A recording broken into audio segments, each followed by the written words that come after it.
Môjho ďalšieho videa.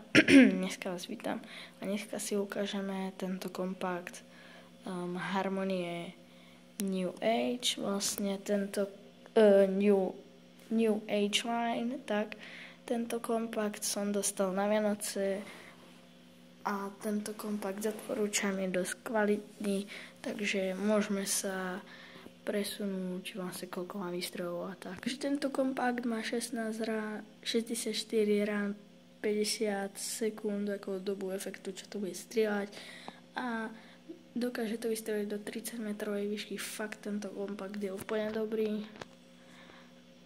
Potom sa môžeme ďalej zase presunúť, ešte vlastne je to značky Piroko a teraz sa môžeme zase ďalej presunúť. Tento kompakt, ako môžete vidieť, má čistý výbušný obsah 440 gramov, takže to je vlastne ako zlože. Toto je poslo, toto je, ja už ani sa neviem, toto je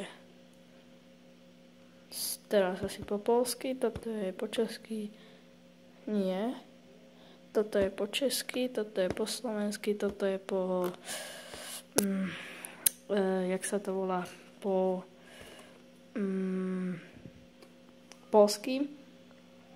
Tuto ešte máte, že CZ, SKPL.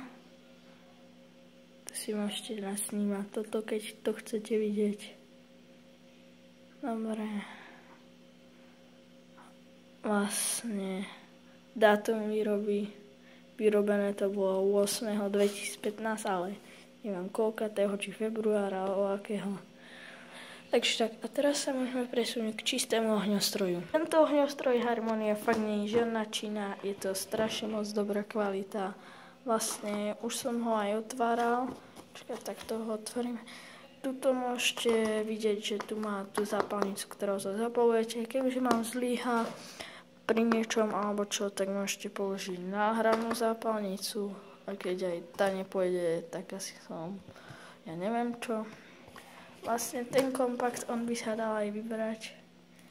Tuto môžete vidieť, že tu sú vlastne tie rúry, takže to by sa dalo úplne pohodne vybrať, ale ja to vybrať nebudem. Ja si len toto dám dole, lebo tuto ešte, tuto je vidno, že to ešte je, takže to by prestrelilo toto. Alebo keď tak už by to len tu buchlo. Vlastne tak. Potom ja asi dám aj toto dole, alebo to tam nechám. To neviem, či spravím alebo nie. A fakt je to dosť dobrý kompakt, vydrží do roku 2020, je to tam tak napísané, ale ja tomu neverím. Takže vlastne tuto máte ešte napísané, že vrchná strana, tuto máte napísané, že vlastne tuto sa to otvára, musíte to potom tuto na boku a tuto na boku odrezať tú pásku, takže tak.